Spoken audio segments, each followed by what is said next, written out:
Hi, and welcome to a festive edition of Stealing Licks. My name's David from DG Sessions, and today we're going to look at a classic lick from the tune Jingle Bell Rock by Bobby Helms.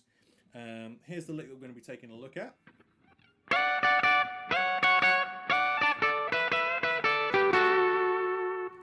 One more time slowly.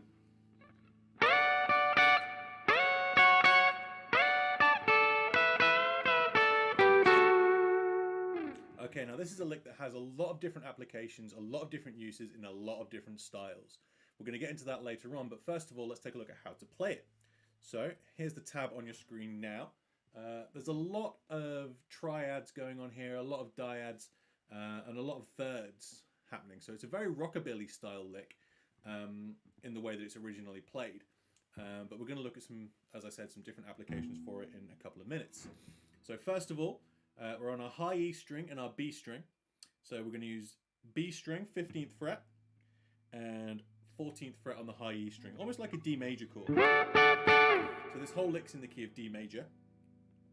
What we're going to do is we're going to slide into that little dyad, those little thirds. So that's 15 and 14 on the B and the E. And then we're going to do the same thing, but 14 on the B and 14 on the high E.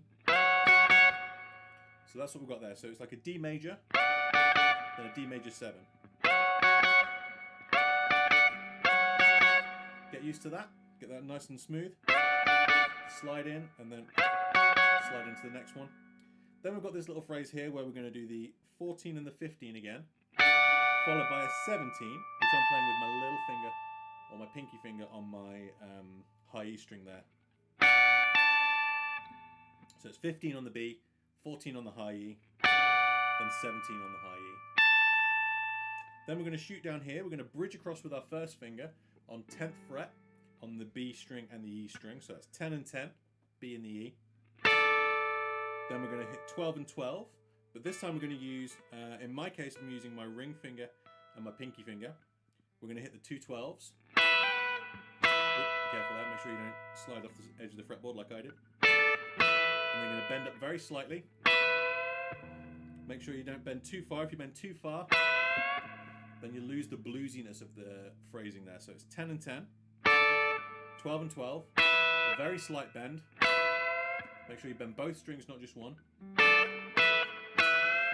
we've got 12 and 12 again, 10 and 10. Then we're going to jump strings. We're going to do 12 and 12 on the G and B strings, finishing off with an 11 on the G and 10 on the B. Again, like a D major triad here with a 10, 10, 10. So this whole thing is based around like a D major chord.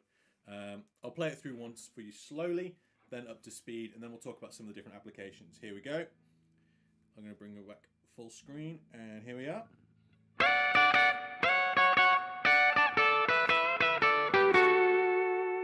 And slowly.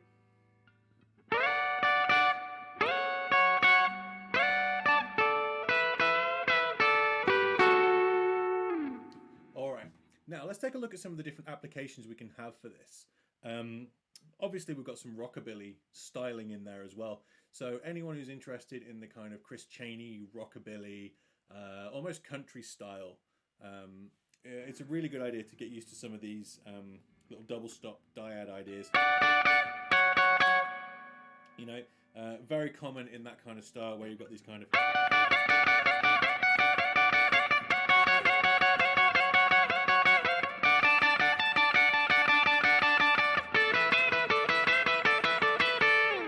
kind of thing. It's a very Chuck Berry style phrase, and it's something that's been adopted and certainly incorporated into that genre. Play around with that, those kind of shapes and those kind of different patterns that can be used in that rockabilly style. But another situation where this can come in real useful is sort of soul style rhythm playing. Anything where you're going to be doing a D major, a D major chord, you can throw these licks in and these patterns and these notes really in any different order to just try and spice up just a D major chord progression. Something like Proud Mary, for example.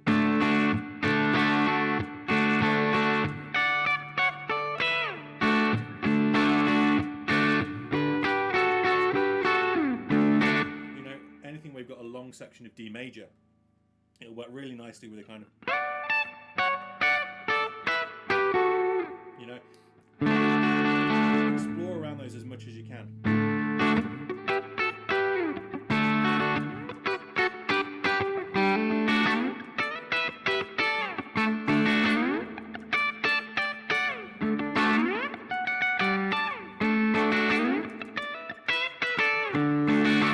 Obviously that bend on the 12 is where a lot of the bluesy twang comes in, and a lot of that kind of rockabilly style. So if you avoid doing that bend, you know, it starts to sound very soulful, very sort of Steve Cropper, that kind of thing.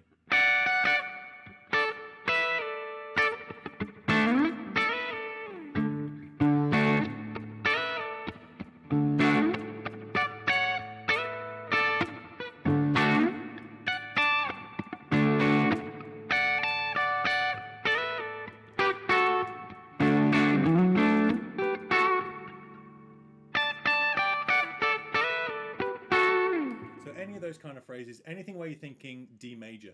Also B minor, any B minor sort of minor bluesy style.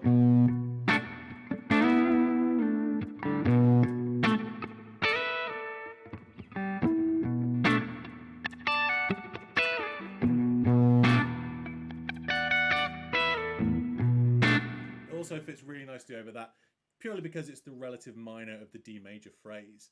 So don't be afraid to use these kind of major licks over a minor when you know the relative minor and the relative major, that you can kind of exploit that a little bit to your own advantage.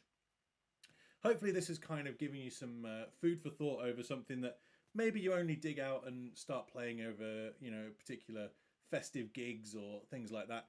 You know, it's something that you can incorporate into your everyday playing as well. You know, use it anytime throughout the year. That little, you know, those little phrases, those little double stops, really useful to kind of incorporate into any kind of rhythm part, or even some lead parts. You know, don't be afraid to chuck some double stops into a solo. It's not all about just whittling out the melodies. You know, make some rhythmic patterns and rhythmic ideas as well during a solo. It really adds some variation. Hopefully that's been useful for you. Enjoy yourselves, and I'll catch you next time. See you soon.